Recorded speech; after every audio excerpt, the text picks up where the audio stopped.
When you're gonna stop breaking my heart, I don't wanna be another one. Waiting for that.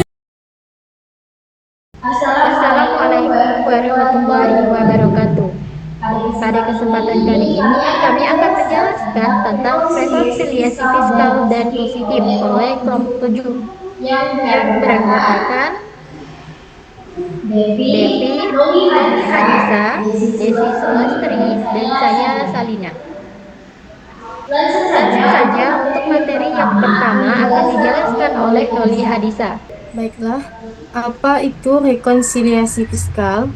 Rekonsiliasi fiskal atau koreksi fiskal adalah proses pencatatan, penyesuaian, dan pembetulan yang dilakukan karena adanya perbedaan perlakuan atas pendapatan atau laba komersial maupun biaya antara standar akuntansi dan aturan perpajakan yang berlaku. Kewajiban pembukuan dan pencatatan wajib pajak menurut Undang-Undang KUP Pasal 28 Ayat 1, wajib pajak orang pribadi yang melakukan usaha atau pekerjaan bebas dan semua wajib pajak badan wajib menyelenggarakan pembukuan. Terdapat pengecualian, yaitu wajib pajak orang pribadi yang melakukan kegiatan usaha atau pekerjaan bebas dengan omset di bawah 4,8 miliar yang diperbolehkan menggunakan NPPN atau norma penghitungan penghasilan neto dan cukup melakukan pencatatan.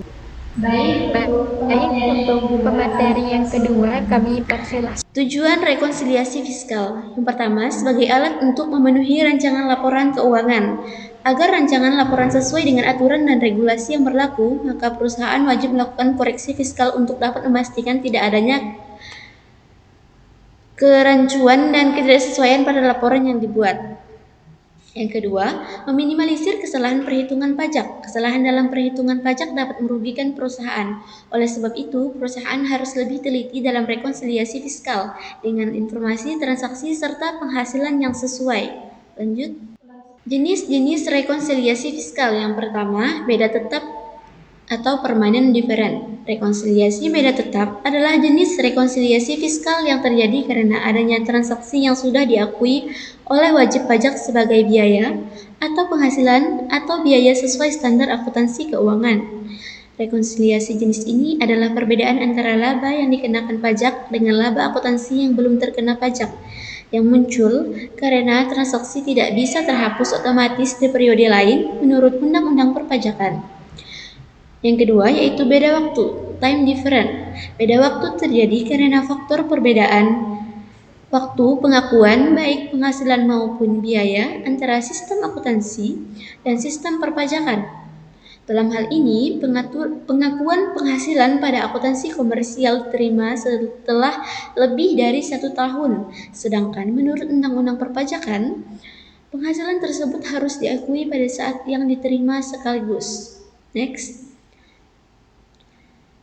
Tahapan rekonsiliasi fiskal. Yang pertama, melakukan pengenalan terlebih dahulu untuk menyesuaikan fiskal yang diperlukan.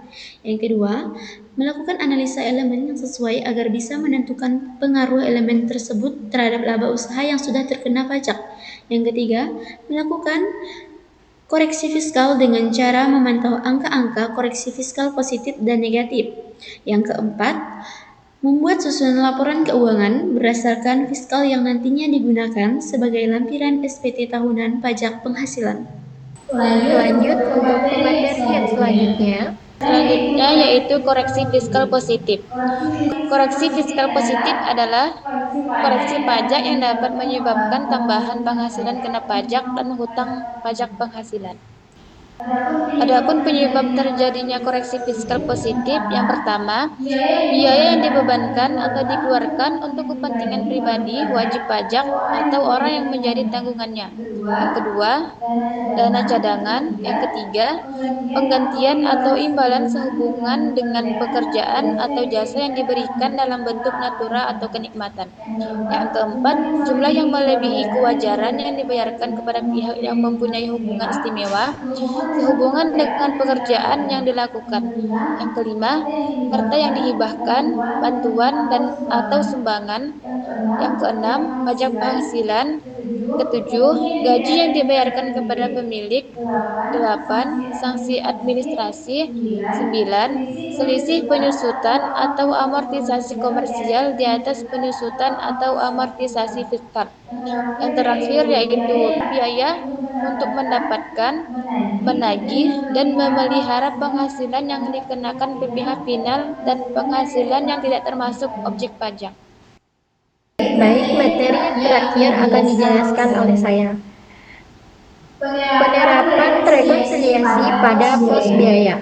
Yang pertama, rekonsiliasi penghasilan yang sudah terkena PPh akhir atau final. Yang kedua, ada pos rekonsiliasi penghasilan yang bukan objek pajak. Yang ketiga, wajib pajak yang mengeluarkan biaya namun tidak mempengaruhi pengurangan penghasilan bruto. Yang keempat, wajib pajak yang menggunakan metode pencatatan berbeda dari aturan perpajakan yang sudah ditetapkan atau diterapkan. Yang kelima, wajib pajak yang mengeluarkan biaya untuk mendapatkan pendapatan yang sudah terkena PPh akhir atau final, serta pendapatan yang sudah terkena PPh non final. Yang terakhir yaitu siklus rekonsiliasi fiskal.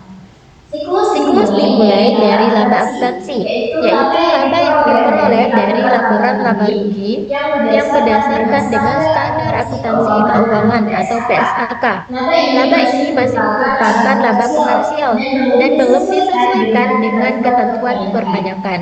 Selanjutnya, tambahkan penghasilan yang menurut ketentuan perpajakan sudah harus diakui, tetapi dalam laporan keuangan belum diakui. Penyesuaian ini disebut dengan koreksi fiskal positif karena menambah laba fiskal.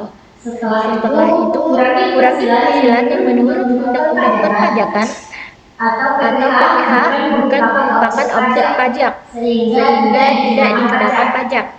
Kemudian, tambah biaya yang menurut akuntansi diakui sebagai beban, tetapi menurut perpajakan tidak boleh dijadikan kurang penghasilan bruto, misalnya denda pajak atau biaya untuk kepentingan pribadi. Berikutnya, kurangi biaya yang menurut ketentuan pajak boleh dikenakan, tetapi dalam laporan keuangan belum diakui sebagai beban. Selanjutnya, kurangi penghasilan yang sudah dikenai PPh final, karena penghasilan tersebut tidak dihitung lagi dalam penghasilan kena pajak, contohnya bunga deposito. Tambahkan kembali biaya yang digunakan untuk memperoleh penghasilan yang dikenai PPh final, karena biaya tersebut tidak boleh menjadi penggerak dalam menghitung penghasilan kena pajak. Setelah koreksi fiskal positif dan negatif dilakukan, maka diperolehlah penghasilan kena pajak atau PKP.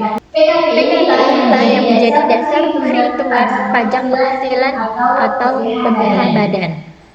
Berdasarkan PKP tersebut, perusahaan menghitung beban pajak ini, yaitu pajak yang harus dibayarkan dalam periode berjalan sesuai dengan pajak yang berlaku atau tetap ditetapkan.